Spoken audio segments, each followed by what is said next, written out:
And you are listening to the Ask the Experts radio show on Talk Radio 1190. I'm John Wolf. I have two guests with me today, Roger Wakefield of Texas Green Plumbing and Chaz Wilson of Master Networks, masternetworks.com, texasgreenplumbing.com. Now, Roger has, as he mentioned earlier, but you may have just tuned in, many instructional videos on YouTube. Probably everybody goes to YouTube to find out how to do something and go, oh, my God, thank you, this is on here.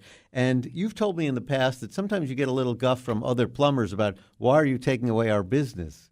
Explain why you are so helpful to people to not give you a call, not need to give you a call.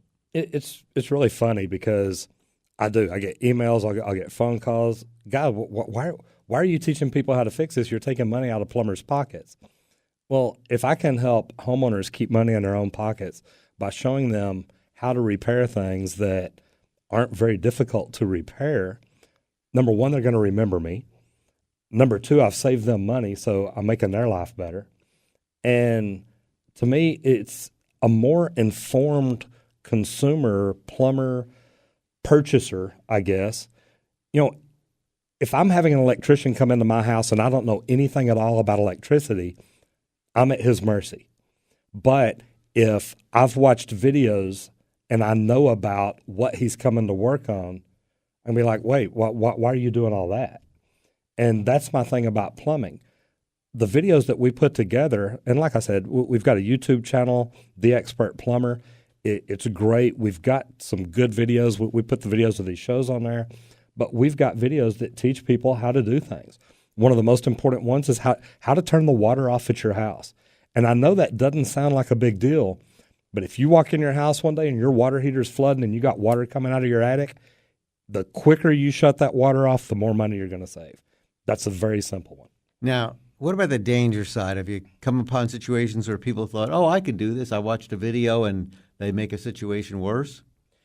They can. The most important thing that I tell people is, look, as long as you have the water turned off, and you're careful when you turn it back on, you turn it on slowly, you check it, you watch it, you keep an eye on it, you're going to be okay. The only thing that I tell people about plumbing is natural gas is considered plumbing in Texas, and a plumber is licensed to work on it. Luckily here in Texas, due to the plumbing license law and board rules, a homeowner can work on anything in their house as long as it is registered as their homestead. So you can go home and work on your own plumbing. You can go home and work on your own natural gas system. Make sure you test it. Make sure you inspect it. And if you're not sure at that point, call a plumber that hopefully you know, like, and trust. When it comes to I could see risking the water, but when it comes to gas, the only good thing if somebody screws up, I think, would be you'll be gone in a second. Maybe. That may be a little over the top to mess around with something that could explode like that, I would think. And it is. Atmos has done really good here lately. There's a lot of leaks. Dallas is an old city. A lot of underground piping, it has leaks in it, whether it's water, gas, sewer, it happens. That's why it's funny, and I keep looking down at this TREC report in front of me. That's why most people don't even realize they have leaks in their house. They don't test it. They don't check it. They're not looking for a leak. It's under your house. You never see it. You may never hear it. You may never feel a warm spot. And then when somebody goes to buy your house, they want to do a sewer and water test. And I tell every realtor, get away from the word hydrostatic test because we're not pumping up the system any. We're not increasing the pressure. We're not blowing anything apart. Most people don't realize they have a problem until somebody comes to buy their house, does a sewer and water test, and then tells them, hey, by the way, you have a leak under your house. What type of test, if someone's not selling his house just for peace of mind and to prevent such a problem in the future, what type of test and how often should they have it done?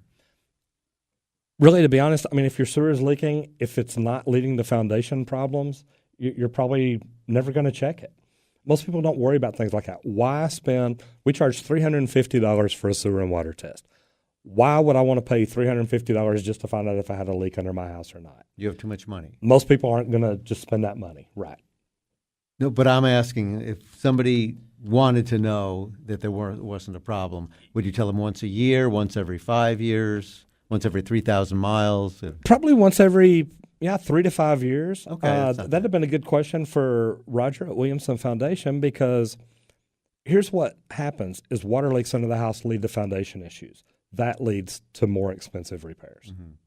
Now, how with the slab repair, I believe on your website you said that you're able to put up something called hangers to keep that problem from happening again. And I know when I had the slab leak, which you were not there for because I didn't know you, the plumber said could happen again anytime. Just hope for good luck. Well, and if you're doing a spot repair, it can happen anywhere else in your house. So what we do is whenever we go in and do a repipe, or even when we go in and do a spot repair, we drill anchors into the bottom of the slab and support the pipe to it. Okay. So it can be good. Now, what categories of people, of homeowners, I should say, would be the right people to get a tankless water heater versus not having a tank, not being really wise to get one? It's going to depend on a lot of things. You're going to have to do a gas load calculation chart. If the water heater's in the attic, it's easier to go tankless.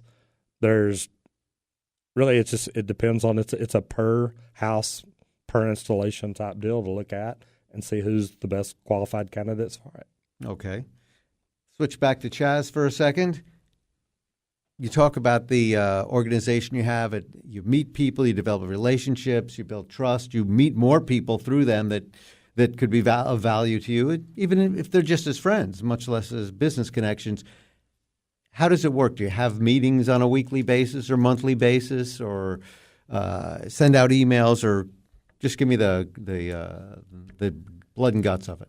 Yeah, so thank you. So we meet every single week for 1 hour. Our business meetings are 1 hour. We believe it's the most important business meeting of the week for that 1 hour because I get the opportunity to meet new people and connect with them. But where I really get to know someone like Roger I'm introduced to him at the chapter meeting once a week, but I really get to know him outside of the meeting when we get together for a face-to-face meeting. And then we use that bond method to build our relationship and understand the opportunities that might be there. I understand what needs he has, and then we can develop those opportunities. And so the meeting once a week is just that, to introduce, to have business training, to pass referrals, to connect there.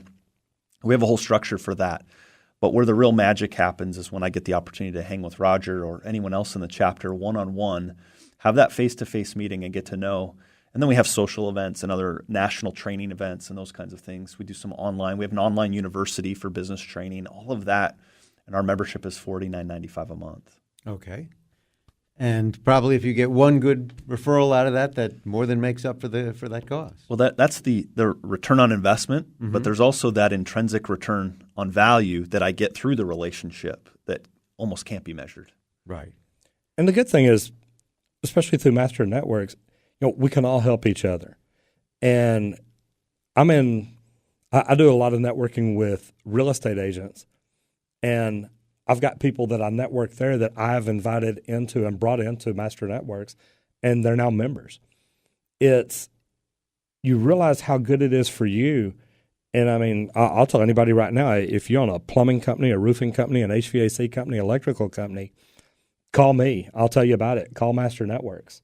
And it has been really good for me because it's a good referral source because of the people that I meet, but also it's good business training that helps me learn things that maybe I may not have been looking for.